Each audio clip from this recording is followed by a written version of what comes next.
Focus screen پہ رہیے، بالکل ادھر نہ بیٹھیے کہ ہم کو دکھائی نہ دے، سامنے بالکل آئیے. صلوات پر محمد وآلہ.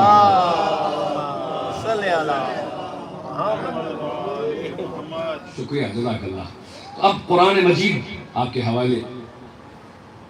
ایک عجب بات کی زلیخا نے کہ جناب یوسف کا جو شاہانہ لباس تھا اس کو اتروا دیا اور سادہ لباس پہنایا. کیوں؟ کہیں ایسا نہ ہو کہ زیورات اور شاہانہ لباس کی چکا چوند میں لوگ یہ کہیں کہ حسن کہاں تھا، وہ تو لباس کا حسن تھا جو ان کو حسین بنائے تھا. کہ زیورات دیکھ کر ہم مبہوت ہو گئے اور کیا خوبصورت لباس فاخرانہ تھا، اتنا اچھا لباس تھا کہ ہم اس کو دیکھ کے اسی میں کھو گئے، یوسف کہاں نظر آئے. چنانچہ اس نے سادہ لباس پہنایا اور سادہ لباس پہنا کر زیورات کو ہٹا کر عام انسان بنا دیا. اور اب کہا کہ جب میں اشارہ کروں تو یوسف نکل آنا. ادھر یوسف پردہ اٹھا کے نکلے، ادھر عورتوں نے پھل پر چھری چلائی. اب قرآن نے فوراً ٹیسٹیمنی دی.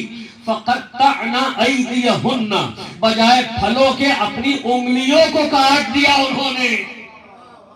بلا وجہ یہ واقعہ نقل نہیں ہوا ہے کہ اگر یوسف کا حسن نہ سمجھ میں آئے تو پھر جو فخر یوسف ہے ان کے اوپر شک نہ کرنا. ابھی یوسف کا حسن سمجھ میں نہیں آ رہا ہے. قرآن نے کہا فَقَطَّعْنَا، قطع، انہوں نے کاٹ لیا، ایدیہن، اپنی انگلیوں کو. اور جب یوسف گزر گئے تو خیال آیا کہ پھل تو کٹا ہی نہیں، انگلیاں کٹ گئی. ایسا مبہوت ہوئی کہ نہ اب انگلی کے کٹنے کا کوئی تکلیف محسوس ہوئی، نہ خون گرنے کی کوئی علامت. یعنی کچھ سمجھ ہی میں نہ آیا کیا ہوا. ایسا حسن جب انسانی حسن جو اپنے کمال پر ہو وہ سامنے آ جائے تو انسان کو درد کا احساس چلا جاتا ہے. اب ہم سے نہ پوچھنا کہ جب ہم اپنے امام حسین کی محبت میں اپنی پیٹھ پر زنجیر چلاتے ہیں تو تکلیف کیوں نہیں ہوتی ہے.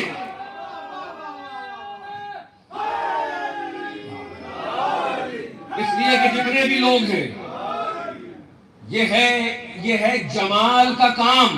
یہ انسانی جمال ہے کہ اس میں کھو گئیں عورتیں، انگلیاں تک کٹ گئیں مگر احساس ہی نہ ہوا کہ کیا ہو گیا. اللہ اکبر. اب کوئی حسین کے عشق میں اگر اپنے پیٹھ پر چھری چلائے اور آپ کہتے ہیں کہ آپ کو پتہ بھی نہیں چلتا کیا ہو گیا، تو آئیے آپ بھی ٹیسٹ کر کے دیکھ لیجئے. شرط یہ ہے کہ عشق حسین موجود ہو دل میں. صلوات پر محمد وآل محمد.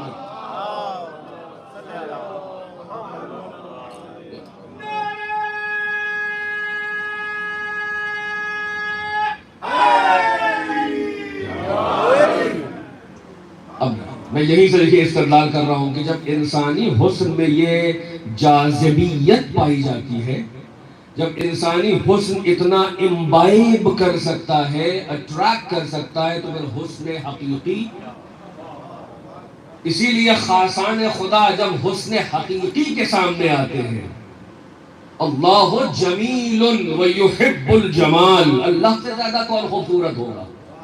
جب اس کے حسن کے سامنے آتے ہیں تو اپنی سب تکلیفوں کو بھول جاتے ہیں.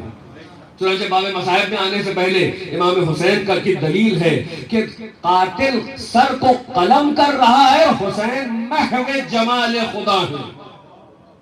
اور یہی کہہ رہے ہیں کہ الہی میں نے اپنا وعدہ پورا کر دیا.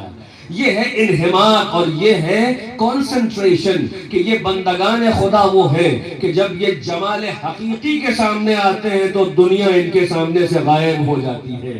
چنانچہ مولا کائنات کے تیر کیسے نکل گیا اور ان کو نہیں پتا چلا، یہ جناب یوسف کے واقعے نے بتا دیا ہے. اب قرآن نے بتا دیا کہ جب حسن زمینی میں اتنا اثر ہے تو حسن حقیقی میں کیا اثر ہوا کرتا ہے. صلوات پر محمد وآل محمد.